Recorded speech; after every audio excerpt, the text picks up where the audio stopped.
भी आ रही है।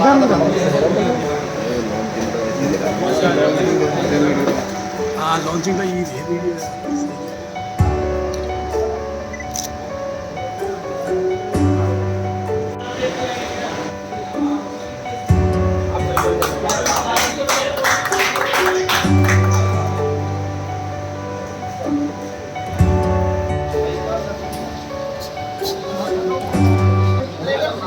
सबसे पहले तो मैं सभी भरतपुर वासियों को बधाई देता हूं कि भरतपुर नगर निगम ने राजस्थान का ये पहला GIS बेस्ड वेब पोर्टल है। इस पर यूडी टैक्स की तमाम आपको वो मिलेंगी, आपके प्रॉपर्टी के बारे में और आपका क्या एरिया है, कौन ओनर है, किस तरीके से आप सेल्फ असेसमेंट इस पर वर्क करते हैं। ये बहुत ही ट्रांसपेरेंट होगा।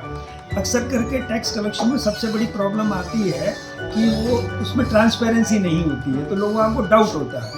आज हमने इसको लागू किया है और जिन लोगों को जो भी परेशानी है वो अपनी समस्या, अपनी शंका या कोई किसी तरीके का कोई डाउट है तो वो आके यहाँ क्लियर कर लें।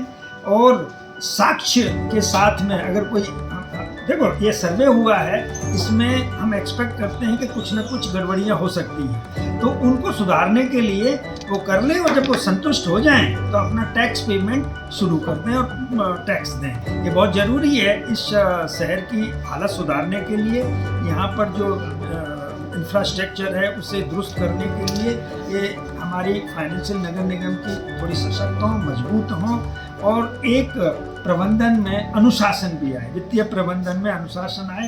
एक पोर्टल तैयार किया गया। इस पोर्टल में यूडी टैक्स जमा कराने की सुविधा दी गई है ऑनलाइन। अभी तक क्या होता है कि भी ये प्रथम शहर है पूरे राजस्थान में जिसके अंदर GIS बेस इसको रखा गया। GIS बेस का मतलब ये है कि आपकी प्रॉपर्टी के कोऑर्डिनेट, आपकी प्रॉपर्टी की फ़ोटो, आपकी प्रॉपर्टी का हर विवरण इसके अंदर आप ऑनलाइन दर्ज है जो देख सकते हैं सुविधा के साथ। अब सुविधा के साथ ये इसमें सुविधाएं दी गई है कि भी किसी भी प्रॉपर्टी को पोर्टल पे देखने के लिए आप अपने नाम से, पिताजी के नाम से, प्रॉपर्टी के सर्विस नंबर से, प्रॉपर्टी में आपके द्वारा सर्वे में दिए गए मोबाइल नंबर से, हाउस नंबर से या आप अपने प्रॉपर्टी के नाम से उस प्रॉपर्टी को आराम से सर्च कर सकते हैं। सर्च करने के बाद में अब आप उस प्रॉपर्टी में आप मान लीजिए उससे संतुष्ट नहीं है, किसी भी कारण से कि भी नाम से संतुष्ट नहीं है, इससे संतुष्ट नहीं है, तो आप उसमें आप अपना ऑब्जेक्शन रेज कर सकते हैं। इसका एक लिंक दिया गया है, बहुत आसान है वो लिंक।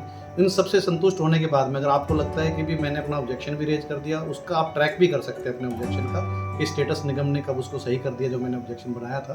तो इसके बाद में अब सबसे बड़ी दुविधा राजस्थान में पहले ये थी कि भी जो हमारा टैक्स कैलकुलेशन होता है वो टैक्स कैलकुलेशन होता है DLC रेट के आधार पर। DLC रेट जो है वो क्या है कि ज़्यादातर जो है आम जनता को पता नहीं होती। तो उसकी भी सुविधा नगर निगम में, जैसे मेयर साहब ने, जिला कलेक्टर साहब ने, माननीय के जो मंत्री महोदय हैं अपने, उन्होंने ये सब चीज़ें देखने के बाद में विचार विमर्श के बाद ये राय ली कि भी DLC रेट को भी ऑनलाइन ही कर दिया जाए कि जिससे कि हर कॉलोनी वासी अपनी DLC दर को देख सके। अब जब DLC दर को देख सकता है कि भी मेरी आवासीय की DLC दर भी उसमें दी गई है, संस्थानिक की भी दी गई है, औद्योगिक की भी दी गई है और व्यवसायिक की भी दी गई है, मुख्य सड़क पे भी दी है और अंदर की सड़कों पे भी दी गई है। कब से दी गई है? 2007 से लेकर 2022 तक दी गई। तो पूर्व के वर्षों में भी आप जान सकते हो कि भी जो टैक्स नोटिस आपको है, आज के वर्ष में भी आप जान सकते हो करंट ईयर के अंदर। तो अब क्या है कि इसका फ़ायदा क्या? इसका फ़ायदा ये है कि भी जो मेरे को मान लो टैक्स अपना जमा कराना है, तो पहले मान लीजिए मेरा होटल है। अब होटल की ज्ञान मुझे नहीं है कि भी राज्य सरकार ने नियम बना दिया कि भी होटल जो है औद्योगिक की श्रेणी में मानते हुए DLC दर लगाई जाएगी, परंतु व्यावसायिक लग जाती है गलती से। तो अब सिस्टम के अंदर ये राज्य सरकार के जितने भी नियम बने हुए हैं यूडी टैक्स को लेकर के, उन सब का समावेश कर दिया गया। इस समावेश के होने से सबसे बड़ा फायदा क्या है कि अब किसी को भी किसी के ऊपर भी डिपेंडेंट नहीं रहना है। ना तो अपने को किसी बाबू के पास जाकर के पूछना था मेरा कितना टैक्स बना है, सही बना है, गलत बना है।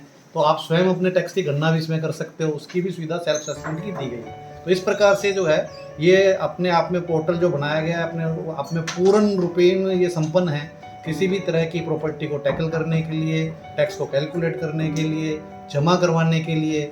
और मान लीजिए कि अगर मैंने टैक्स पहले जमा करा दिया पिछले साल में गलती से कि जमा ज़्यादा हो गया, उसका भी इसके अंदर नेगेटिव बैलेंस आ जाएगा ऑटोमेटिक कि भी कोई बात नहीं, आपने गलत जमा कराया तो आपका नेगेटिव बैलेंस आ गया है, तो आपके पैसे अब नगर निगम में निकलते हैं।